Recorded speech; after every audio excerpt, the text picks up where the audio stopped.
It's really great to see a good cross-section of people here this evening as well. We have got a lot of students here.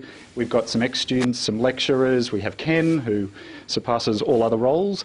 And obviously a lot of visitors from outside the program as well. So thank you all very much for coming. I just thought before we got into proceedings, just to set the tone perhaps a little bit, I thought it was quite interesting that today we're getting together, we're having a conversation all about the future of IT and what's coming next, and yet on the same day, possibly one of the most influential people in the IT world for the last, at least my generation, and probably before that, has passed away, as everyone's probably heard about, Steve Jobs. So a really sad day for IT and for technology. And again, it was interesting to me, especially because we are talking about the future and going forward. And Steve Jobs would have probably been, I'm fairly safe bet, he would have been one of the biggest influences on what happens in the next 10 years. So really interesting on that. Some of you may or may not know Mark has worked at Apple in the past, so he might be able to share a few stories later over a beer. I'm sure there are plenty of good general California, Silicon Valley stories to come out of that. So tonight, my primary job is just to chair the meeting and keep us on track and give us the right context for Mark's speech. And I'll definitely get to Mark and give him the proper introduction in a moment. I think the most important thing is this event for us is consistent with all of the values and the mission and the vision of the ITMP, or the MBITM. It's all about leadership and growing into the roles in the industries that have an influence on the economy. It's all about ongoing education, and it's very much about networking and networked events, which is what we're having here today. So a great opportunity to indulge all three of those key points. I'll give you a quick run over of the agenda today. After my brief introduction, we'll obviously get straight into the main event, and I'll give you a proper introduction to Mark in just a moment. Mark's speech will go for probably around 35 to 40 minutes, and then we'll have a good opportunity for some Q&A after that session. So I think I would encourage you in advance to have a good think during the speech and have some good topical questions ready for when we get to that part of the evening. After that, we'll wrap things up. Say a few quick thank yous, and then we'll all get together for a drink down the road at the Australian Youth Hotel. Drinks, we have a room booked upstairs from 8 till 10.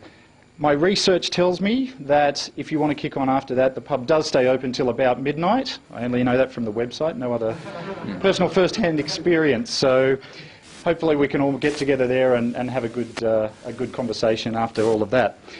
And that will obviously conclude events at that point. So I'd just like to give you a bit of an introduction to Mark. Mark is a lot of things, as I've discovered after having met him recently, and also having followed a lot of the commentary that Mark has out there in cyberspace and various other places. I think it was easy to break down all of the things that Mark is into a couple of quick categories.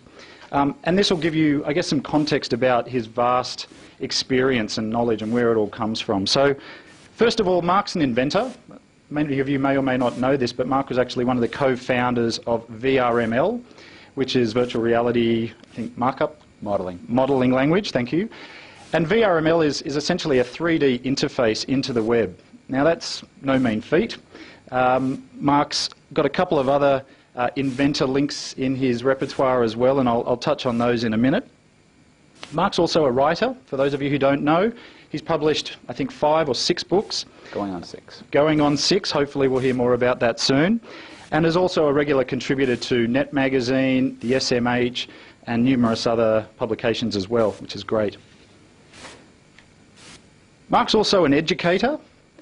Mark's, apart from being a very sought-after speaker out in the industry and around, he's also had a lot of involvement with university, and tonight again. Mark was involved in setting up the graduate programs in both universities in Sydney and in the US around interactive media. So again, a really big contribution there, which is fantastic.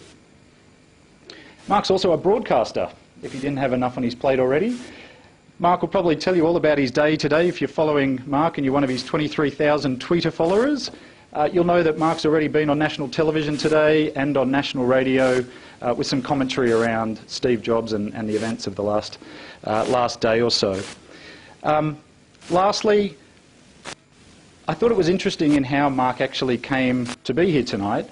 Some of you may or may not know that Mark's connected to the ITMP or the MBIT through one of our students. So Nicola, I don't believe, is here tonight, but will be joining us later this evening for a drink. So again, a great opportunity for networking and a great example of networking. One more quick point, just to really set the scene for tonight and to give Mark the proper introduction. This is a brief text, so excuse me for reading off my notes, but I want to do it justice. This is a brief blurb that Mark's given me, and I'd just like to read it to you to set the scene, and then we'll get right into business. Our pervasively connected culture has opened the doors to the greatest economic transformation of our lifetimes. Fishermen in India, farmers in Kenya, barbers in Pakistan, and everybody else, everywhere, rich or poor, have plugged into a global network. Friction that has always surrounded the formation of markets dissolves under the pressure of that hyperconnectivity. Businesses find themselves on the back foot, forced to become more fluid, while their customers and employees simultaneously become vastly more capable. The concept of employment, an artifact of the Industrial Revolution, is being replaced by something that resembles freelancing, but in name only. Everybody has access to the tools and the techniques which let anyone, anywhere, build their own value chains with little more than a few clicks of their mouse. Our economic future is inextricably bound up with the network, with the billions who are already there, connected, trading, and changing the way that money is made. Ladies and gentlemen, please welcome Mark Pesce.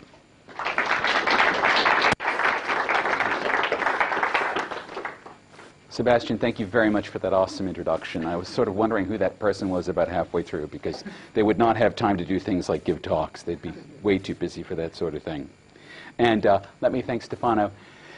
It was very nice to be invited to come and give a talk here. I do a lot of public speaking that I get paid for, and when I do that, I really have to conform to what the client wants, because that's what you do when you're getting paid.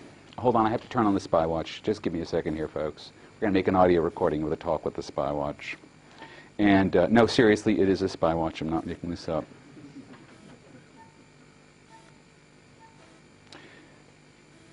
And we're recording. Excellent. Good. Okay. So now I've got an audio recording here. It's really nice to get an opportunity to be able to talk in an environment where I can talk about the ideas that I specifically am interested in and the ideas that I'm working into a book. So come with me on this little journey if you could. Now, what happens when we're all connected together? This is a question that I asked myself 7 years ago. And at that time, already over 80% of Australians had a mobile phone. Over 50% of Australians had signed up for or were about to start receiving broadband. So the answer to that question, which has been 7 years in developing, led me on a journey through the future of media, and then education, and then politics, and now into economics. And in July, I actually sat down and started to set out the research outcomes in a book that's called The Next Billion Seconds. And actually, what you're getting tonight is not this book. You're getting the book that comes after it. Now, a billion seconds is just over 30 years. It's a generation.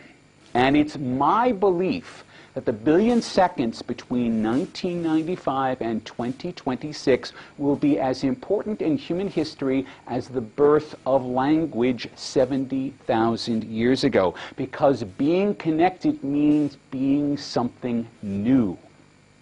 Now, here in this room tonight and everywhere else on the planet, we are all in the middle of this transition.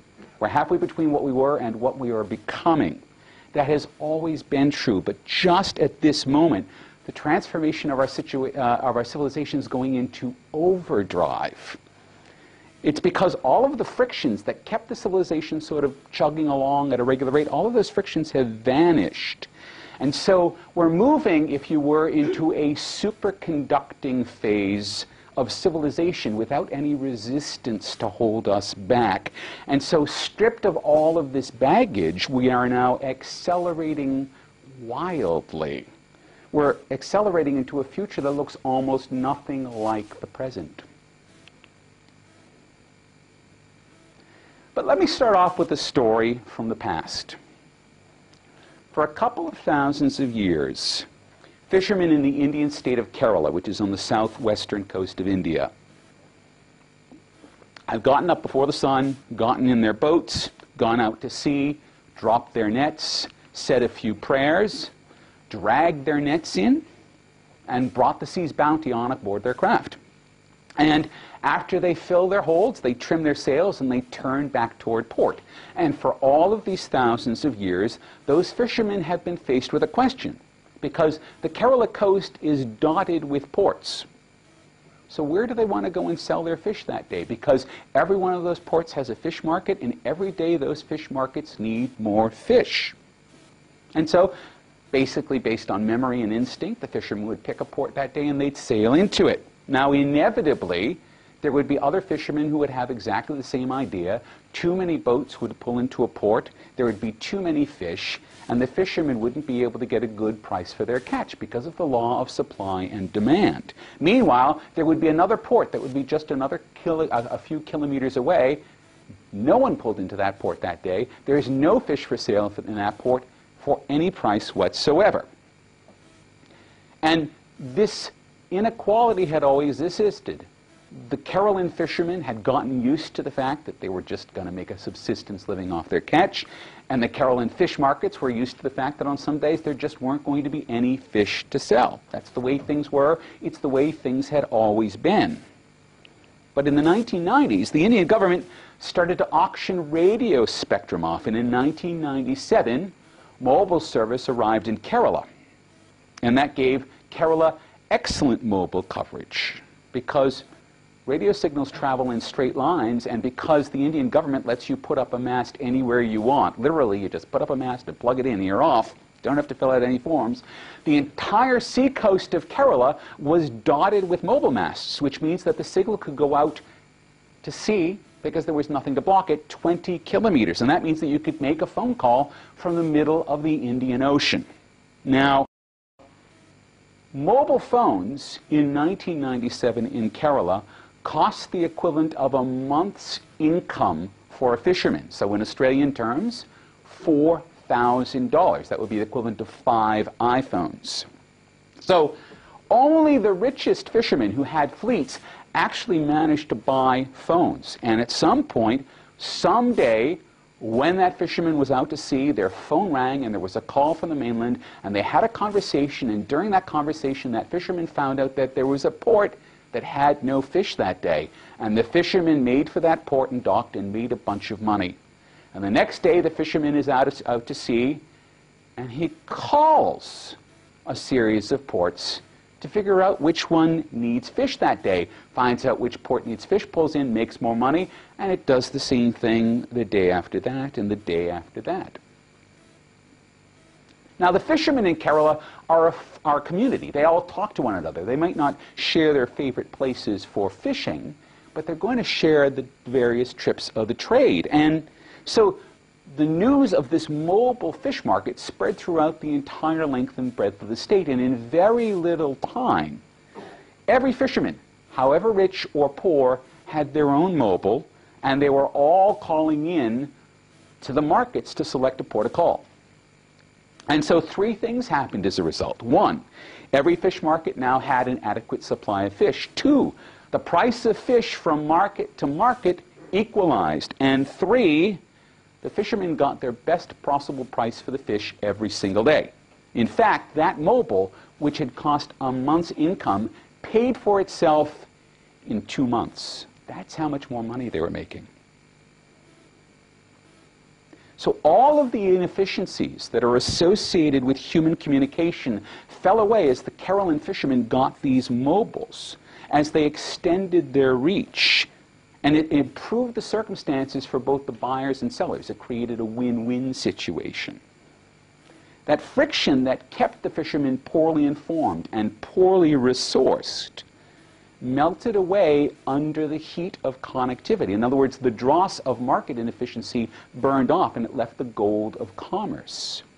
And that happened not because of some top-down mandate, but from a bottom-up process in which people connect, share what they know, learn from one another, and put that learning to work. Now, Kerala was an early example of this, but it's not the only example. Farmers, who are forever at the mercy of weather and insects and crop lights. Farmers suffer from what's called informational asymmetry in the market. That is, when they go to the market, the buyers know more than the farmers do, and so therefore the buyers are always getting a better deal than the farmers.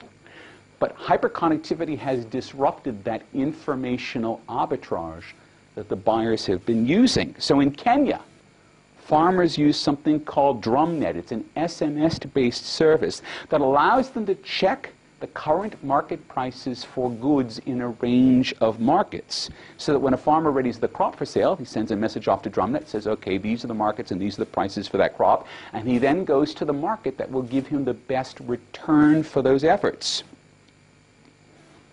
And so with DrumNet, these Kenyan farmers have been earning 40% more for their crops, just because they have access to better information. And it makes the cost of sending a few SMSs, which is just a few pennies, a very good investment. Now, the DrumNet concept has started to spread across the developing world. In India, when you buy a Nokia phone, it comes equipped with something called Life Tools. It's a service that farmers employ to get the latest and greatest information about markets, about crops, about weather conditions. Nokia makes a tiny little profit off the service, but they know that the service is so valuable to the farmers that it will become ubiquitously used among them. And that means that farmers in India and then in Bangladesh and in Pakistan will now be earning more for their produce.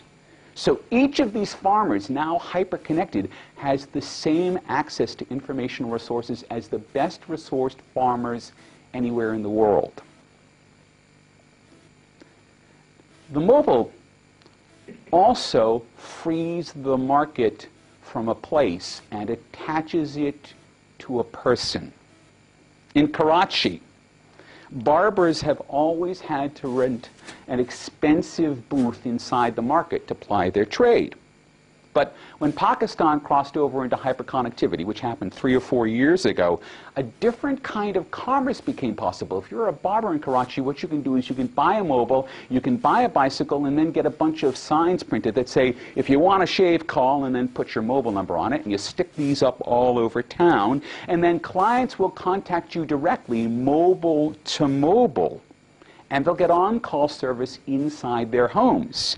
And so everyone's better served by this relationship because the client's getting service at home at the time of their choosing, and the barber is establishing a better relationship with that client while saving the cost of renting space in the market. So think about this. This is happening in the middle of the oldest market civilization in the world. These are the civilizations of the Silk Road. And all of a sudden, by the addition of hyperconnectivity, the entire relationship of the human being to the market has been transformed. So the hyperconnectivity created by the mobile dramatically improves an individual's ability to earn a living. To own a mobile in Bangladesh or Peru or Nigeria means that you have a greater capability to keep yourself and your family fed. And this effect is completely obvious to everyone. So everyone in the developing world has been acquiring mobiles as quickly as they can. In the decade from 1999 to 2009, we went from half the world having never made a phone call to half the world owning their own mobile, and we're now well past that point because there are now over 6 billion mobile subscriptions and almost 5.5 billion individuals using mobiles right this minute. And if the current growth patterns are sustained by 2016, every single person, all 7 billion of us, will have their own mobile.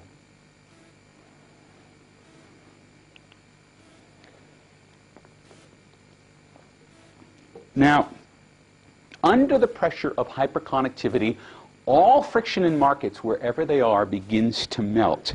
So everything is becoming smooth, it's becoming slick, it's becoming slippery and very fast. And Australia is no different than in the developing world. But in Australia, it takes different forms because we started from a different technological base. I want to focus on one example. Kogan. How many of you own a Kogan television set? Okay, so there's 2 of you who own a Kogan television set. So, Ruslan Kogan's very profitable consumer electronics enterprise. What happened was Kogan realized that the value chain created by the large television manufacturers, the Samsungs and the Sonys of the world, that value chain rested with a few Chinese companies that assembled the raw components for televisions. And Kogan knew that he could get these Chinese companies to build televisions for him if he could order them in sufficient quantity. So what did he do? He turned to the web to create enough demand to dissolve the frictions to the transaction. The web provides a frictionless environment where purchasers can pool their needs around Kogan's ability to deliver via a value chain. Now, Jerry Harvey has been very busily complaining that Kogan undercuts his retail business, but actually the innovation is much more fundamental. It's not just e-commerce. Kogan is using the web as an aggregation mechanism, not a sales channel. And eventually other people are going to start to copy the Kogan model. They're going to start aggregating demand for almost every imaginable product and service. Groupon and Spreets, for example. They cut off-price deals with businesses, and then they take a cut of the sales because they aggregate demand for the services those businesses are offering. And so the most disruptive businesses of 2011 are the ones that identify a demand, build a value chain to service that demand, aggregate the demand in sufficient quantity, and then produce a substantial price differential.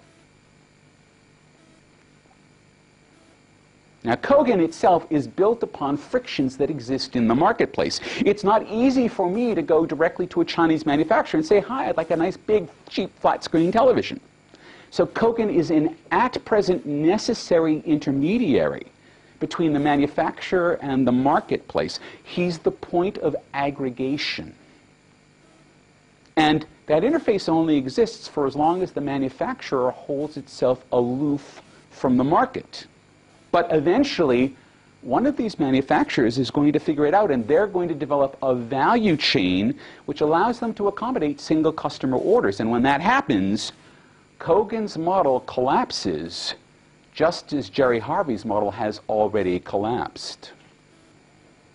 But there are a number of other businesses taking advantage of the frictionless environment provided by hyperconnectivity. One of them is named Uber, and it's begun to disrupt the taxi market. Now, it was launched late last year in San Francisco, and when you sign up for Uber, you download a smartphone app. The smartphone app uses GPS to detect where you are, and it shows you a map of the locale, and then it shows you real-time information about cars that are nearby that can come pick you up.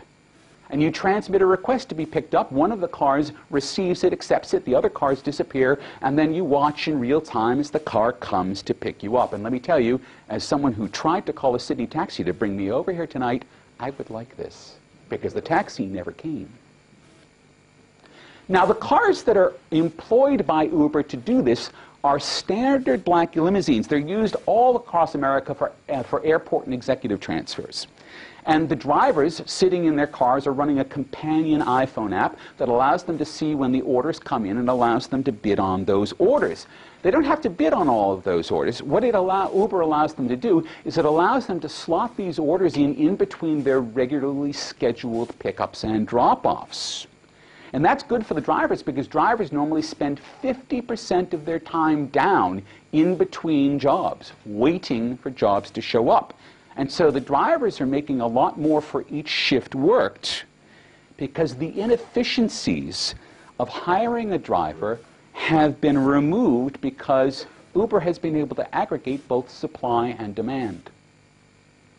Now, I had the opportunity when I was in San Francisco to interview several Uber drivers, and every one of them praised the service to the skies. It's more expensive from my point of view as a customer than a taxi, but Uber makes the process of booking and paying so frictionless because you don't have to hand them any money. It's all handled with the credit card that you used when you signed up for Uber. It's so frictionless that it makes sense for almost everyone except for people who are really pinching their pennies. So Uber transformed this discrete and amorphous army of cars into a fleet, into a single cohesive entity with just a piece of software. And with that piece of software, they ensured that there would be demand for that fleet. Now, the innovation proved so disruptive that San Francisco's taxi companies took Uber to court. They filed suit demanding that the company, which was at the time named Uber Cabs, strike the word cabs from their name. But that hasn't stopped Uber's growth. Already they've gone to New York, and to Chicago, and to Seattle, and to Boston. And every city that has a fleet of black limousines, which includes this one, is now ripe for disruption. Airbnb is another disruptive business which employs similar strategies around aggregation. Airbnb allows property owners to list properties for short-term rental, and it simultaneously aggregates people who are looking for short-term rentals. And so something that was done normally quite informally or through Craigslist is now smooth and efficient and effortless. And Airbnb is now disrupting the hotel markets in cities like New York and San Francisco, where room prices are high, because in those cities, not only are the room prices high, but mortgages are so high that people are looking to rent out rooms so they can afford to pay their huge mortgages. And so the same market forces that make these cities expensive to visit also drive customers and supply to Airbnb. And so Airbnb, just by doing this, has suddenly created a very fluid market in short-term rental properties where none existed before, because there were marketplace frictions which made it too difficult to connect property owners to renters. And so hyperconnectivity has eliminated these frictions. And Airbnb represents the first pass at what a frictionless home rental market looks like. And the hotel industry is going to follow suit, too. There's a new company, a new website called Room 77.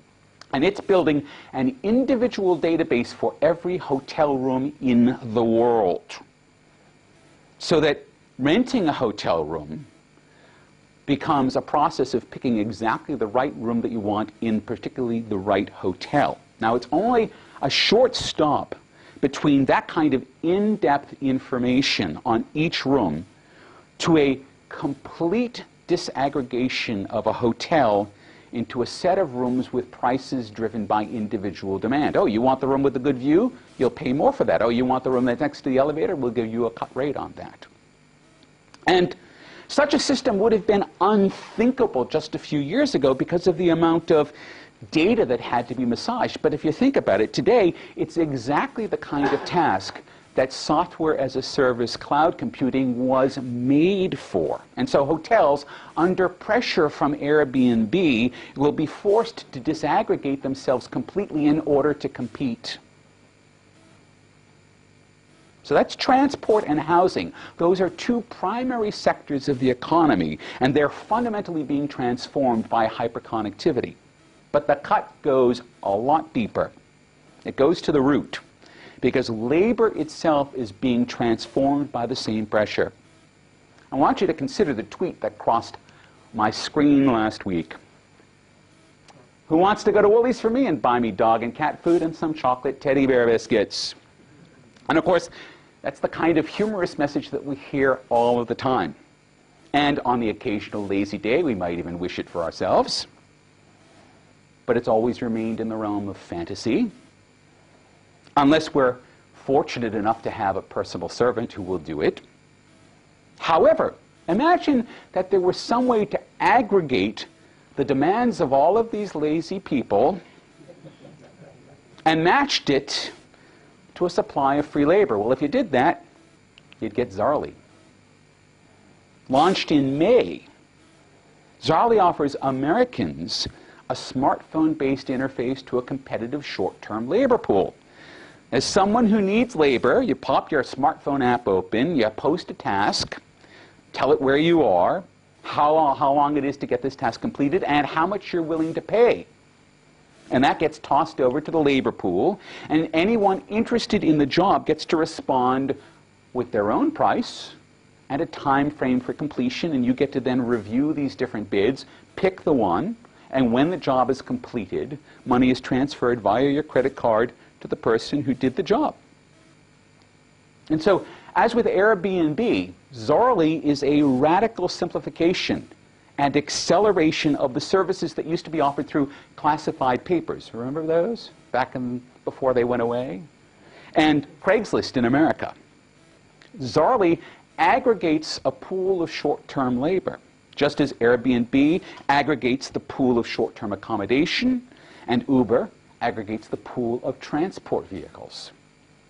But Zarly could not have existed before the widespread adoption of smartphones, because the friction of connecting a laborer to the demand was simply too great. And now there's no friction. And because of that, there's no resistance to the aggregation of either the supply or the demand of labor.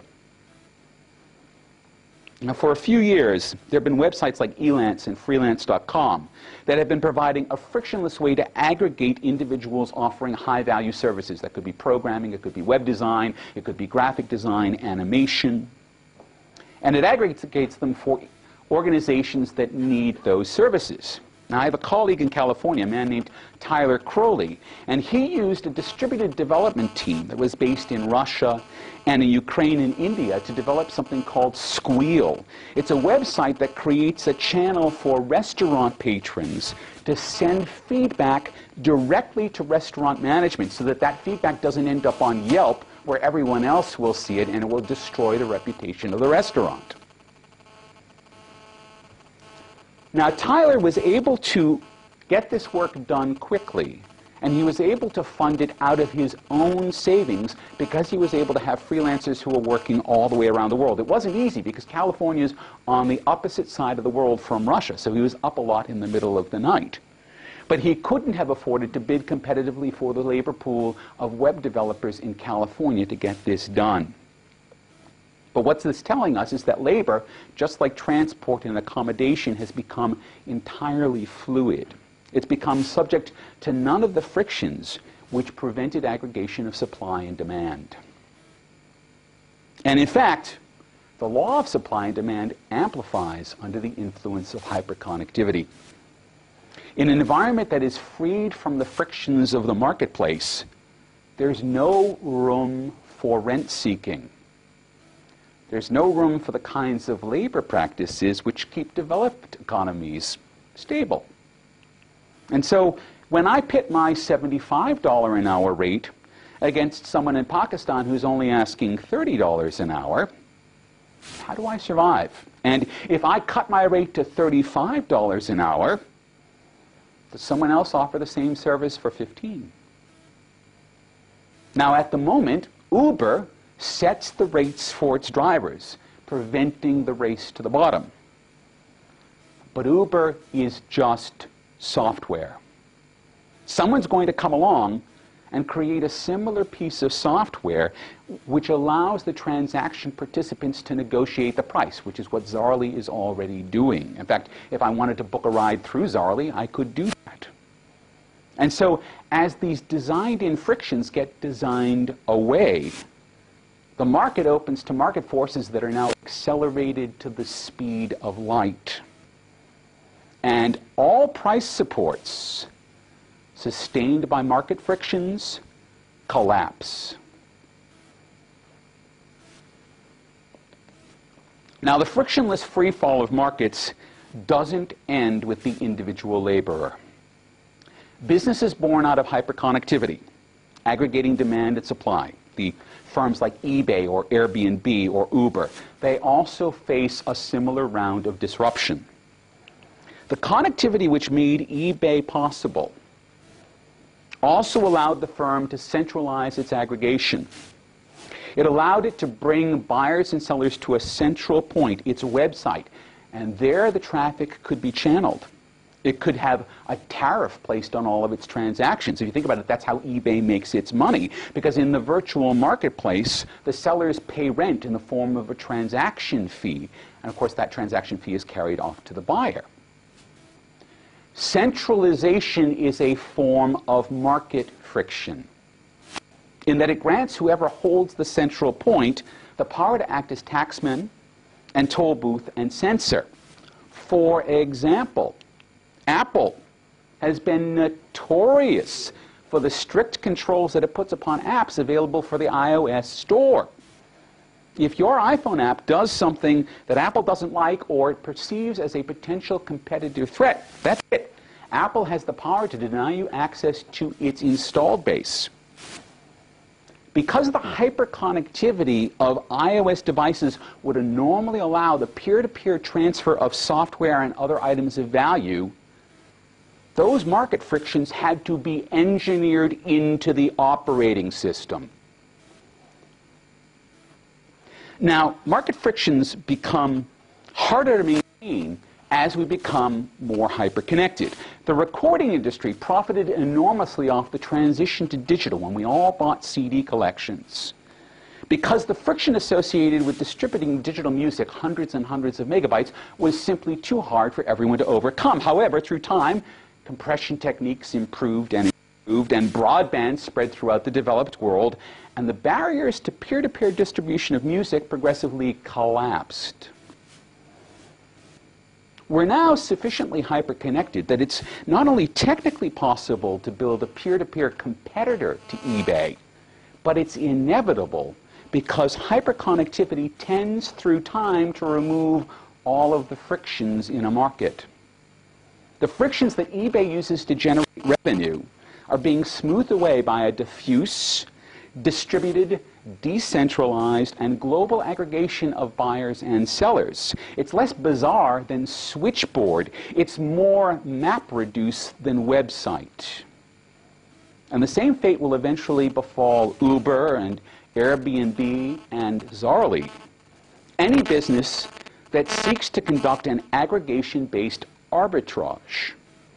Hyperconnectivity does not support inefficiencies needed to make these businesses continuing successes. They're all intermediate forms. They're all leveraging the brief moment between the disconnected and the hyperconnected world.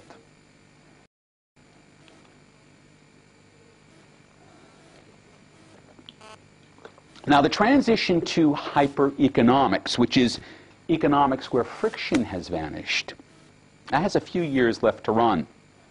The sudden rise of firms like Zarly and Freelancer.com has given us some sense of what the labor market's soon going to look like. We will all be gigging rather than working. Our gigs may be small tasks, ephemeral moments when we contribute our particular expertise to an overall project, even if that expertise is simply being in the right place at the right time. Now, as we move further into the hypereconomy, we will be learning how to assemble value chains from the resources available to us. We need to be able to bring together this material with that design expertise, married to a fabrication capability, and then delivered via the appropriate transportation logistics.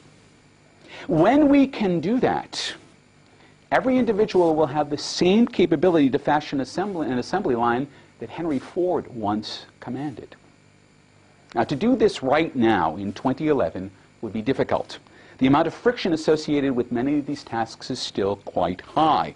And indeed, because that friction is so high, Ruslan Kogan is still in business. We, as individuals, may be hyperconnected, but businesses we run have not yet grasped the nettle of hyperconnectivity. Businesses have not moved to reduce the friction which frames their sales channels. Only a small percent of businesses present their sales channel through a website, and only a tiny portion of those provide any sort of interface, an application programming interface, an API, which would allow those channels to be rolled into a more flexible, larger tool. And this is the gap. This is the great opportunity in this present moment, because every commercial entity, that's whether it's an individual offering up labor and expertise or an organization offering products and services, every one of them will soon be presenting themselves through an interface that removes all of the frictions associated with the business transaction. Let's use Kogan as an example. I tried to get Ruslan here tonight. He was not able to come. It's a shame. With the appropriate APIs to the manufacturers of LCD panels and television electronics and electronics assembly and transport, I could have a TV built to order. Now that sounds like it might be a little bit of work. But once someone has put together the appropriate supply chain by mashing up the correct APIs, that supply chain can be shared. I won't have to do much more than call up a widget on my mobile and press the order button. And so seen in this way, the transportation that's provided by Uber, the materials on offer on eBay, the design consultancy facilitated by freelance.com, those are no longer destinations in themselves, but they're APIs, and each one is offering a specific element in a production value chain. The recipe which strings them together, turning an idea into reality, the recipe is the innovation. And it's an innovation that can only emerge where friction has been removed in every item of the recipe via an API. And like everything else within the culture of hyperconnectivity, these recipes are going to be shared around communities of expertise. People who care about televisions will share recipes to cook up custom models. People who care about coffee or cookware or carpeting will be able to do exactly the same thing. Being part of a community of expertise gives you access to all of the production value chains associated with that community. And this is already true. If you think about hobbyists trading tips on where to find particular bits of kit or how to find a particularly rare recording, they're already doing it. But of course, right now, enough friction exists to keep these production value chains very short. But as that friction disappears, production chains grow long enough that they span the whole distance between raw material to finished product.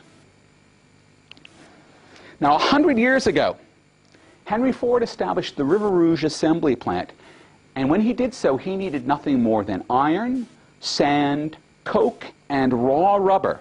Basic ingredients, and from those he produced millions and millions of Model Ts, because River Rouge encompassed a production chain that was able to refine, fabricate, and assemble every single part of an automobile.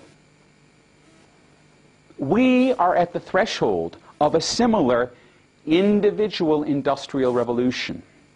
So as businesses publish their APIs, customers gain an unprecedented control over the means of production.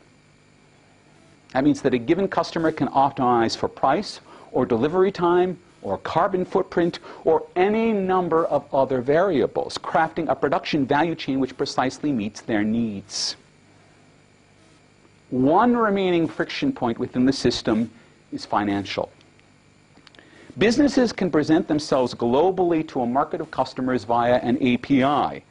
But flows of capital remain stubbornly territorial. They're hemmed in by the macroeconomic policies of central banks, which block flows of capital in order to bring stability to national economies. And so that friction has always made global commerce difficult. It's created a place in the value chain for import-export arbitrage. It's interesting because as soon as the world became sufficiently hyperconnected for these frictions to start to become a barrier to commerce, PayPal popped up. And using PayPal, it's possible to transfer funds internationally almost instantly with very little effort. PayPal made eBay internationally viable, and that's why eBay bought PayPal back in 2002. Now, while it's conceivable that PayPal could become a financial API and capitalize all of the pieces in a production value chain, PayPal like eBay, is an artifact of the transition into hyperconnectivity. It's an arbitrageur which exploits imperfections in hyperconnectivity. Once everyone is directly connected, it's possible to transfer capital between peers without any need for an exchange service. Now, given the capital flow controls of central banks, we will not be able to use fiat currencies in transactions that cross international boundaries. Instead, individuals and organizations will begin to develop their own exchange mechanisms. Perhaps they'll be based on precious metals, which would be a de facto return to the gold standard, or more likely they'll be virtual currencies such as kilowatt hours or abstract labor units or other measures of commonly agreed value. Now, it's not necessary within all of the parties within a value chain to agree to use a standard currency. Where multiple currencies exist, trading markets are going to flourish, again accessible via APIs. Now, currency conversion is a point of friction, but an API-based approach to currency conversion makes any virtual currency portable enough that its use presents little friction. Now, if all of this sounds a little bit fanciful, consider the recent introduction of bitcoins. They're a cryptographically secure virtual currency. It only has value relative to itself, but it can be exchanged for fiat currencies like dollars and pounds and euros across a wide range of websites. Several of these websites offer APIs. And a number of businesses now accept payment in bitcoins, although the currency has been much more influential as an idea than as a medium of exchange. But it points the way toward the idea of a hypercurrency, which is designed to slot smoothly into the frictionless universe of hypereconomics. Now, as more businesses present themselves with APIs ready to be mashed up into production value chains, the need for a frictionless medium of exchange will become more pronounced. And just as PayPal came along to take eBay global, a hypercurrency is going to arrive on the scene just as we need it, because there will be a global demand for it. And as capital migrates from friction-filled national and international finance markets into hypereconomic frameworks, institutions dependent upon those frictions will be threatened. Banks will not be able to collect interest. Governments will not be able to tax. Customs duties and user fees are the only ways that governments are going to be able to generate revenue, and courts won't be able to seize assets. The peculiar arrangement of laws and regulations which keep our economic system stable will grow increasingly meaningless. Now, governments and courts are going to try to follow capital into these hypereconomic zones, but they're going to learn there that their mechanisms of control and enforcement are poorly matched to such a fluid environment.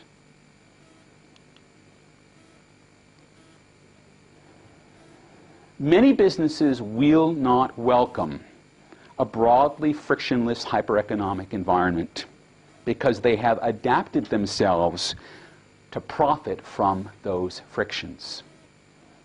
And so that resistance leaves those businesses vulnerable to competitors who will be offering the same products and services via APIs. Businesses will be forced to change their sales channels, or they're simply going to wither away. Australia somehow managed to avoid the allure of retail e-commerce for 15 years. But now, retailers see their businesses being hollowed out as Australian consumers find online shopping sufficiently frictionless that it is now attracting their dollars. So the decision to ignore e-commerce was a mistake that is now proving fatal to Australia's retailers.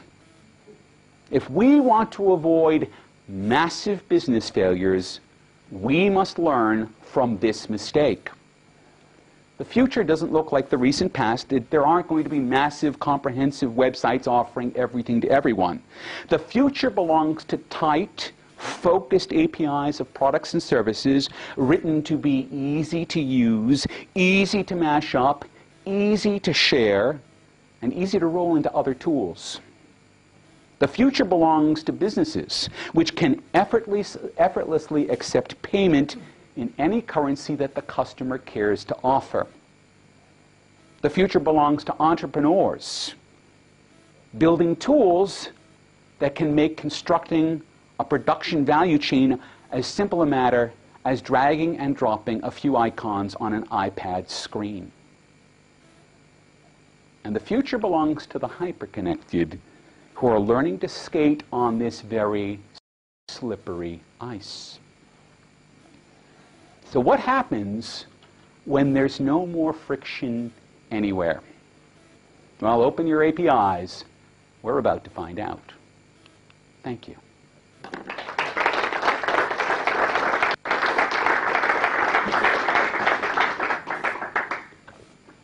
I'll let you have a drink, Mark. Thank you. That was obviously incredibly thought-provoking, I know, for everybody here. I think for me there was a couple of really strong messages in that, and I think, Mark, you wrapped it up really beautifully at the end when you said the future belongs to the entrepreneurs. One of the themes that just kept coming through to me was fluidity and the pace of change, and how organisations need to keep up with that and need to keep reinventing over and over again. Otherwise, they'll eventually become the victim of what made them successful in the first place. Well, they're damned if they do, if they're damned if they don't, because changing your sales channel means disrupting your sales mechanism. There's no comfortable way of doing that for a business that's currently got a workable sales channel.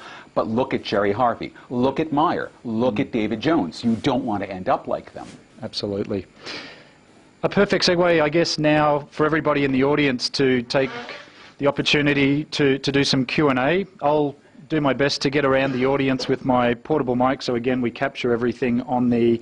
Definitely have a first question already lined up, which is great. So I'll work my way around. Please, when we do questions, please keep them as succinct as possible so we can make the best use of the short time that we have with Mark. So do we have a first question? Well, first of all, thank you very much, Mark, for the good news. And I think it's good. Thank you for taking it so well. And I think it's good news not just for the EU activists and the people occupying Wall Street at this time, because what you seem to be opening is the best way to get back at the system of currency is to make currency irrelevant. And it seems to be opening the doorway to that. Anyway, that's my question. Is that the direction where it could possibly go? It's not. I mean, you're not going to make currency irrelevant because people will always need a medium of exchange. It's whether you're making fiat currencies irrelevant. And I'm not doing that. All right? This is doing that. You can blame Steve Jobs, all right, for that. It's simply a side effect of the hyperconnectivity. One thing that we never think about, we always think of money as being a very physical medium, but money is actually information. I had a bit of an epiphany today after I'd actually gotten all the work done, thinking, well, of course, this is happening to money because money is information, and therefore, when you make the communication medium pervasive, money is now completely free. There's no blocks around the mobility of money. Now, this is not going to be utopia. We should be really clear about this. This is not going to be some sort of socialist utopia, because there are going to be people who will be able to learn how to leverage hypereconomy, hyperconnectivity, to actually bring enormous capital flows to them instantaneously. That sort of comes as the same, comes out of the same can as everything else. You can already see bits and pieces of this by the fact that Mark Zuckerberg at 28 is the richest person, one of the richest people on the planet now. So his method of capital accumulation, which was by hyper-connecting people in Facebook, caused an enormous capital accumulation really quickly. You will see similar things. Hopefully most of them will be based on productive activity rather than speculative activity, but I don't think there's any guarantee of that. Any more questions? I'm sure there's a few more out here. What do you see as some of the solutions to the friction, as you call it, that governments put in place? Yeah, I mean, I'm not trying to be prescriptive here about this. When the Australian government loses its ability to tax, we're going to lose Medicare, which will be kind of upsetting. And so we're going to have to figure out other ways of being able to fund the services that we offer. Now, the thing that governments have always been good at, again, I said, it's customs, all right? And so it may very well be that things that reside purely in the realm of the physical, because they are physical, can be taxed. And so we may accept a much broader, almost the equivalent of a GST, which is very much around physical things, even though services gets taxed, but it would be a goods tax. And there may be a much more pervasive goods tax around that. So governments will have to adapt to the degree that populations want governments to be able to adapt. Governments will scramble, but so much of this is already happening sort of outside of their purview, it's not clear that they'll be able to stay in front of it. It's a very good question, though, and I don't have a really great answer yet. You talked about central facilitators like eBay, Right. like the people who are connecting everybody who are the intermediary at the Right. moment. And they'll be replaced by APIs. But aren't the people then who write the APIs becoming the the facilitators? No, because the APIs are going to live here. In other words, the APIs will go from here to everything. So if the APIs are centralized, all right, there's going to be a number of people who will be able to offer me, unless I'm the only person who can offer X, right? There's going to be a number of different people or things, entities, offering the same API, and I can pick and choose which API I want for a particular task. So in other words, Yeah. the API is being offered in a distributed way. It's being offered by everyone in the marketplace. So every one of the 7 billion individuals on this planet will have their own personal set of APIs, and then every business that's offering a service or a good will also have their own APIs for those. So there's no aggregation point for those APIs. They're just simply out there, and you use them by connecting directly to them. Is that clearer? Yeah. But you still have to have somebody who produces each API. Yeah, but wouldn't that be the firm itself? This is one reason why I made such a point. I said this is the opportunity in the current moment, because all the businesses are going to need these APIs. Now, you're right. There's a place where someone could be a very successful arbitrageur by producing enough of these APIs, and that's a business opportunity, all right? But that will eventually be disintermediated because those people will actually want their own APIs, because an API will be power, and you'll want to preserve that power for your own business. Yeah. Okay? Theoretically. I mean, I see your point.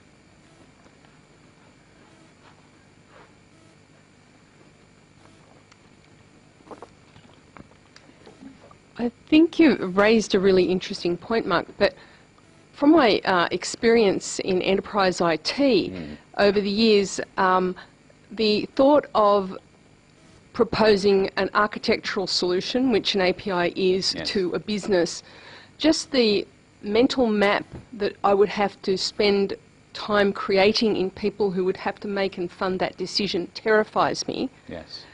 And so effectively that means that any organisation that has that problem, and any of the ASX 200 pretty much have that problem, is going to be disintermediated by smaller, nimbler players. So it's the elephant's graveyard. Oops. That's what you're saying, isn't it? Well, I'm not. I mean, I'm obviously saying that it would be a good idea to not be a dinosaur while the asteroid is coming. But it is a decision. I mean, we have seen amazing examples of companies that can pivot, and that can radically change themselves and pursue different sales channels. It does happen. It's not without precedent. It's simply as rare as hen's teeth, right? I mean, that's part of what's going on right now. We see large segments of the production economy simply falling apart. And I think part of why they're falling apart is because they actually can't fit into a hyper-connected culture, because people themselves, we all in our individual lives are living hyper-connected, but the businesses that we work for and the organizations we work with aren't. So there's a disconnect there, and that disconnect is causing those organizations to stutter. So yeah, you're right. Either they move forward and stop stuttering, or they gradually fall apart. Just a quick question about another dead man walking industry, like book publishers. Now in Australia, I love book publishing. we have we have a protectionism Yes. that the regulators have basically put in place to help publishers to stop having e-books, for instance, come into us under the guise of cheap imported books. So government could actually stop this in its tracks by creating these sorts of regulations. How do you think that's going to go? I think that's not going to work very well. Yeah, it hasn't. I mean, given that I can go to Booko or Book Depository and get any book that I want in basically 2 days, right, at the same price that an American's going to be paying for it on Amazon, it doesn't seem that. I think governments are capable of slowing it down. Books are a particularly thorny thing because books are data. Books are information. They're not physical objects. So you can slow a couch down, but you can't slow a book down. You can slow a car down. You can't slow a movie down. This is the thing. And so... If you come to Australia, you can't buy a book. So there's some Australian publishers, for instance, will not allow Amazon to sell you a book that they can sell to an American to you as an Australian unless you cheat the system by saying you're not an Australian. Well, no, you can go on Book Depository. I'm not breaking any laws when I use Book Depository. So if you go to Book Depository and you try and buy the latest Booker Prize, Temple's book, right, they won't sell it to you. You cannot buy it from Amazon or Book Depository, right, because the Australian publisher has the right to sell that book in Australia and no one else. Okay. It's a regulation. Right. No, I'm familiar with the regulation. You don't really want to get me started on this. This is another whole conversation. What happens is the more hyperconnected an environment becomes, the more quickly pressures build up around these points of friction and these points of resistance. And so the more quickly it is that pressure will come up against any particular point, and that point will be smoothed away. So the more that the book industry / government presents a point of resistance around it, the more pressure ends up at that point. So you need to sort of think of it that way, that there's an almost automatic nature to this, all right? So while it may not get rid of the example for a single book, for books as a class, it's going to be, there's only going to be more and more pressure around that, all right? And governments are going to be incredibly resistant to this because, again, this is their sort of fundamental ability to tax is based out of being able to control particular material flows. Very interesting talk so far. Just a question. Governments and legislation, lawmakers, etc., tend to follow along in react mode after the economy or after a trend has actually been established. Right. So there's a reaction time that's involved in some of this. Yes. Two questions, I guess. First of all, what do you think the reaction time of governments to this sort of approach will be? And secondly, what do you think their reaction might be? So let's poll the room. Who thinks that the government's actually encountered e-commerce in a meaningful way yet, which is now 15 years old? Yeah, that's what I thought. All right, so we're already 15 years beyond e-commerce, and we're now getting into the next thing after e-commerce, which is something that looks a little more like hypereconomy. So they're now going to be 2 generations behind here. The problem being that they'll be forced into reactive mode because weird things will start to happen because things can happen so quickly and so fluidly now. And so weird capital formations and architectures of finance and whatnot will become more common because they can become more common. And so that's going to raise their attention. Whether the government has an apparatus suitable to being able to first apprehend it and then actually be able to encompass it, I don't have an answer. That said, I always think that part of the transition that we're making into hyperconnectivity is that we should stop thinking about government as that. We should start thinking about government as us, and how would we then think about working with these flows, all right? Because we live in a democracy. We are all relatively equally empowered to be able to actually act. And in fact, because the government as this thing over there is using its power to act, it's becoming now more impingent upon us to be able to act and to think about, well, what does it mean to actually do a certain thing? Sorry to that. 3 years ago, John Howard, when he was Prime Minister, legislated against online gambling by making sure that Australian organisations couldn't take up a licence to create online casinos. And he thought that would solve the problem. So therefore, everyone just started using online casinos out overseas, of the Cayman Islands or whatever, right, because it was all done electronically over the internet. Right. He thought he would solve a problem by making sure Australians couldn't do it, and it right, just effectively meant that they logged onto a different web address. Right, right. And now, of course, Australians can gamble online all they like. Yeah. So that's what kind of raised my question of whether we're heading into this sort of lag position where we're going to have people making laws or legislating who do not actually understand what is going on. We're not heading into it. We're 15 years in it. That's the problem. Another question. Hi, Mark. I was just wondering why Australia, or us, or our government, decided not to make the decision to move or be visionary. Do you have any thoughts on that? How do you mean? I mean, well, the we're NBN 15. The NBN, and I talk to people in America who are in awe of the NBN. I talk to people at the FCC. But we're 15 years behind from that point. Oh, from e-commerce. Yeah, e-commerce. Okay, so that was. This is something I don't actually understand because I arrived after that decision happened. And I arrived here in 2003 and went, "Where's Amazon?" and went. And have since, in the last 8 years, have learned somehow to live without Amazon. I'm not quite sure how that happened, but I have managed to carry on without Amazon. And so we kind of live in this weird bubble because Australians are fundamentally incredibly well connected. We have smartphone penetration outpacing everyone on the planet right now. So we obviously have the infrastructure and the awareness for it, but business is very retail business certainly is very conservative in this country and has been. I was actually in the retail business in those days, so I can actually answer that question. In the .com bust, all of the major retailers in Australia, all the top ones, including the shopping centres and stuff, had online shopping ready to go. And when the bubble burst, they put it on the shelf and just went, "Thank God we don't have to do that." Actually, we was in a meeting with Jerry Harvey in the early 2000s where I was sort of saying the future is online shopping, and he just went, "I don't think so." Still, no. And I have taken great pleasure in saying, so there was a very heartfelt view that the business model they had was sustainable, and they didn't understand that Amazon could come here and compete on their own turf without coming here. Right, but they also didn't understand that it left ground for a Kogan to pop up and establish his own value chain. That's the mistake isn't that you're going to be undermined by Amazon. The mistake is you're going to be undermined by a 25-year-old. Yeah, so they failed to understand their value proposition and their supply chain and their cost model, and and government regulation doesn't help them put it all into the mix. But it's basically a bunch of old guys. They're a bunch of old guys, baby boomer guys. And none of them had computers. One of them said, "Oh, if we're going to do something digital, why don't we buy Google?" And I'm like, "Okay, let's just look at their market cap this week." It's all right. We'll give them Queensland. We'll get Google. It'll be fine. Can we do that? Hi, Mark. I was just thinking about some of the things you were saying towards the end of your presentation where you were leading up to a penultimate move to some kind of global exchange of currency, of value, etc.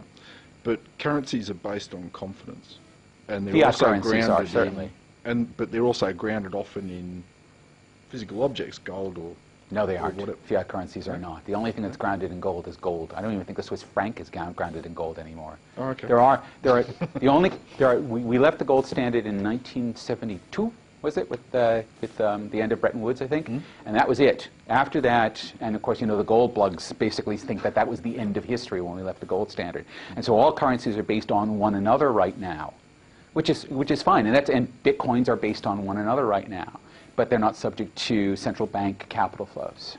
All right. Now, the interesting thing is, and I took this actually out of the talk, but because there's no central bank in Bitcoin land, you can, and I had the chart of the Bitcoin exchange value relative to the US dollar over the last 6 months.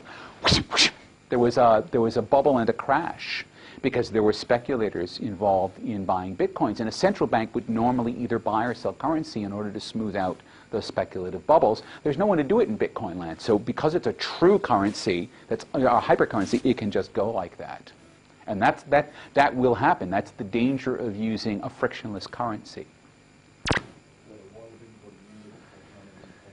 Because it doesn't have any friction. All right. In other words, the not having a friction has to outweigh the potential dangers of it. And the question is, will that do it in every situation? All right. I was talking to the fellow who heads up PR at eBay at PayPal in Australia. I invited him to be here tonight. I didn't tell him I was going to kill his company, but I did invite him to be here. And he said, look, the reason people use us rather than a credit card is because where you have to give up less information when you use PayPal, so it's a more secure transaction, and that's why we get to charge more for it. So there could be some kinds of virtual currencies that would have an enormous trust value associated with them, but that would have some friction in terms of an interest, all right? But they could still be frictionless, or carry less friction than a state fiat currency. Or there could be currencies that are completely wild and woolly, and people will just be using them like crazy because it suits their moment. That's what I don't think there's going to be a one-size-fits-all answer to what a hypercurrency is. I think there's going to be horses for courses. Thanks, Mark. Very, very interesting presentation. While I'm listening to you, the word politics and power is going through my mind all the time.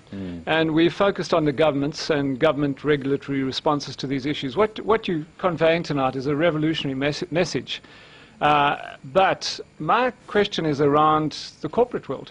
We focus on the government, but as the notorious person interviewed on BBC this last week said, governments don't run the world anymore. Goldman Sachs runs the world. Now, what I see in the corporate world is we've got organizations, and 80% of us are still employed in organizations structured as functional hierarchies. Yes. They have not adapted. That's an industrial era form of structure. Right. They have not adapted, and they haven't had to adapt it. No. So to what extent are we going to be resisted by the corporate world? And I'm thinking, again, of the potential here for example, internal labor markets in organizations, which is massive, and the freedom that brings to the so-called knowledge economy, which I haven't seen any signs of in everyday practice. Those issues bother me. You know, is the power structure such that, as revolutionary as this message is, it's doomed not to work? Well, okay. We aren't going to be putting our phones down. And that's the thing, is that basically what I'm talking about, this is in a sense, what I'm describing is a series of feedbacks. All right, I'm not describing processes that really can be affected by human intervention. Well, this is a process that we are embedded in. All right, and I guess that's what I'm talking about. And that's actually what the first book, The Next Billion Seconds, is about. It actually takes the point of view that this is a process that we're embedded in, as opposed to a process where we have some agency, in that we can, in some sense, kind of direct things, but we don't have agency over drawing the curtain on this. We don't, all right? We don't have agency around the fact that hierarchy is now incompatible with the way human beings need to share information, or most effectively share information. And so one of the fundamental conclusions at the beginning of the book is that that hierarchy is fundamentally antithetical to the network. And I am not the first person to come up with that. That's been a consistent theme from probably the last 50 years since the Macy conferences, actually 60 years from the Macy conferences. But now we're actually in a world where we have that connectivity, and so we're starting to see those stresses against hierarchical organizations. You don't have to spell the doom. You don't have to wage war against them. It's just that a group of people who are sufficiently well connected think faster and move faster and are smarter than that organization, and so it's a natural selection process. All right, that's why it's not revolutionary. It's perhaps more terrifying than revolutionary. A few years ago we had an artifact called Second Life, and people were going to live in Second Life, and they were going to buy stuff with their fake money and live in fake houses. You had to mention Second Life. Come on, talk about the flying penises. Yeah. So I guess my question is, that was also based on a similar philosophy that they're going to create a world that's going to have less friction. You'll be able to do stuff. Right. How is this different? Yeah, because I'm not creating it. All right. I mean, Second Life was entirely synthetic in that sense, right? It has synthetic currency. It was synthetic in every possible sense, all right? And nothing about what I'm talking about is synthetic. This is simply drawing out of what's going on right now. And so you don't have to, nothing here is forced. Everything here is simply happening. It's an engine that's overheating. So it's not, the interesting thing is that the virtual worlds, and one reason why I can actually talk about these things is because I was doing virtual worlds research 20 years ago. And when you're actually in an entirely synthetic environment, an environment that you created and defined all the rules for, you actually start to think very differently and profoundly philosophically. You know how they say there's no atheists in foxholes? There were no atheists in VR.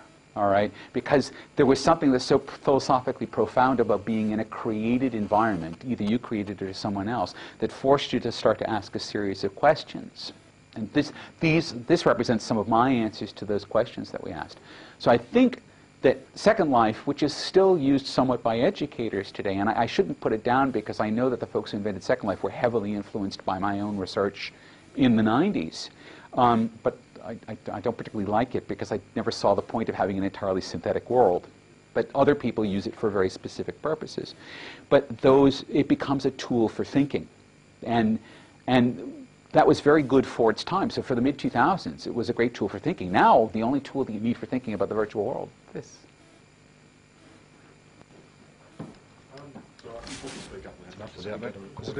Oh, okay. Just the last point I don't think we've really discussed too much is financial markets. How are they going to react to all this? I mean, if market capitalisation for corporations is eventually eroded, banking systems, how do I get a mortgage if... Zopa. Do we all know about Zopa? Zopa is peer-to-peer lending. It is now licensed and chartered in England. I think they're trying to move to America now. So again, it's possible to have peer-to-peer lending. You think about microfinance, Grameen Bank, right? Well, it's peer-to-peer lending, but it's microfinance levels. Well, it actually works when you scale it up for grown-ups, all right, for developed economies. So you can actually get people to pool their superannuation, their savings, their whatever, and that then becomes a resource pool. Is that mine? No, good. This is also, I mean, that's, for all of us who have seen It's a Wonderful Life, right? There's that wonderful scene where the bank's about to go under. It's like, no, your money's in Charlie's house. But that's how a savings and loan has always worked. So it's that same model. I think we're going to have finer instruments for it, and so that they will be able to form more rapidly. Of course, the interesting thing is it's going to be a boom time for lawyers because there's going to need to be contracts that can actually accommodate all of this. Yeah, there's always going to be lawyers. That's good news. I'll still be in a job working for a law firm. Any other questions? We've got one at the back with Dylan. Just... Social adaptation is something that has me a little bit perplexed. In the first part of your talk, you spoke about traditional places like Kenya and Pakistan and India and the way that they've adapted to technology. In Western markets, we have the privilege of having technology and have had so for a while. Right. Does this really open up that platform for global economic shift more so now than ever before? Okay. Well, it does because it's because everyone's now playing in that platform. So in 1995, which is why I sort of set the beginning point of the billion seconds there, 1% had access to the internet and about 1% had mobile phones, about 60 million either way, all right? And so in 2011, we now have 2.5 billion people with regular internet access and 5.5 billion people with mobiles. And so just in those terms, you now have a very different scope of possibilities. And I mean, again, this is sort of the material that's being covered in the first book. One of the processes that's underway now is a process of what I call, I use the word hyper a lot because it's a good good modifier. Hypermimesis. Mimesis is imitation. What's happening is someone's seeing someone do something, like the fishermen were all watching, oh, that guy's got a mobile, I've got to get a mobile and do the same thing, all right? So people are learning behaviors that allow them to become more effective using their communication tool, and they're sharing it, because that's part of what you do when you communicate is you share. And so what's happening is the entire human race is now rapidly learning and sharing new techniques to improve their capability. So that's what's different than, say, 15 years ago. And that's sort of the basic thesis of the next billion seconds. We're going okay for time. If there's a couple more questions, if not, we can start to gather things up. We'll have one more. All right, one more, please, because I'm getting tired. Oh, yeah, I mean, I do kind of, I guess, worry a little bit about the morals and things, and wonder who's the winners are going to be. Like, we can all get really, really cheap stuff from China because they exploit Chinese workers type questions. Right. And that to get, and then I guess the other part of the question is, so who is going to win? I mean, is it the smart people? Is it the people that have got cheap labour? Is it the people that are prepared to do dirty stuff? My research tends to think that it's not so much the smart, it's the well-networked, all right? In other words, it's not really just about you, it's about who you know. as it always has been. All right? But now, who you know is what you know. They're starting to become interchangeable. And so the future that I predict in the next billion seconds is something that looks more tribal than organizational, where we come out of this sort of hierarchical form. We're going to something that looks more tribal, but has the same footprint in terms of its ability to command resources as a classical organization does. And so there are going to be, the future is, you know, there's this lovely Latin phrase, which is the omnium bellum contra omnes, the war of all against all, which is from Hobbes. And that's the human condition. It was the human condition 10,000 years ago. It's the human condition 50 years from now. I don't think it's actually going to be open warfare, but human beings aren't going to be less competitive when they learn to be more cooperative. We're going to be both more cooperative and competitive. Thank you. Sorry? I would like to say a big thank you as well, and also just present with a small token of appreciation for giving up his time tonight, Thank you and very obviously putting a lot of effort into the presentation tonight. So thank you, Mark.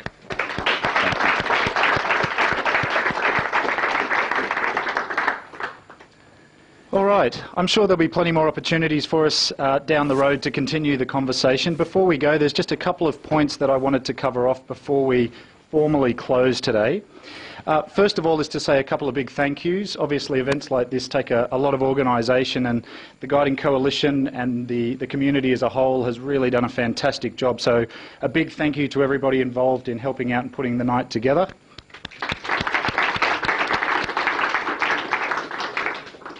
And I also wanted to remind everybody that we will be distributing a feedback form at the end of the session today. There's a couple of reasons for that. One, we want your feedback, obviously. Two, I think it's the least we can provide to Mark is to give him some feedback on his presentation. So there's a few questions in there that are very specific to Mark's presentation. It's also a little bit of a bait to get you along to fill out that to fill out that feedback form. Once you do that, we'll send you a link with a link to all of the full text transcript of tonight and hopefully a video, so you can go back and refer and yeah, watch it over and over again if you so desire.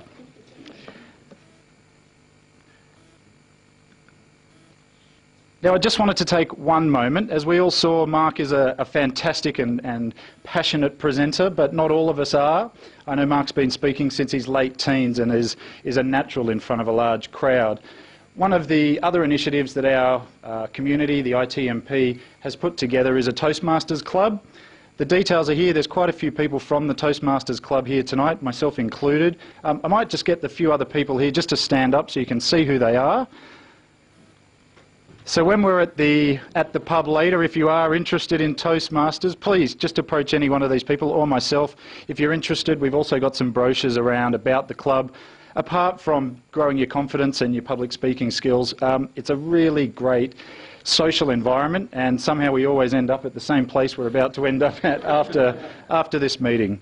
So I think that covers off just about everything. I'll pop one last slide up for you, the most important one of the evening. That's how to get to the pub. Thank you very much for your attendance tonight. Thank you very much, Mark. I hope everybody has a good night, and I look forward to catching up with you for a beer down the road. Thanks very much.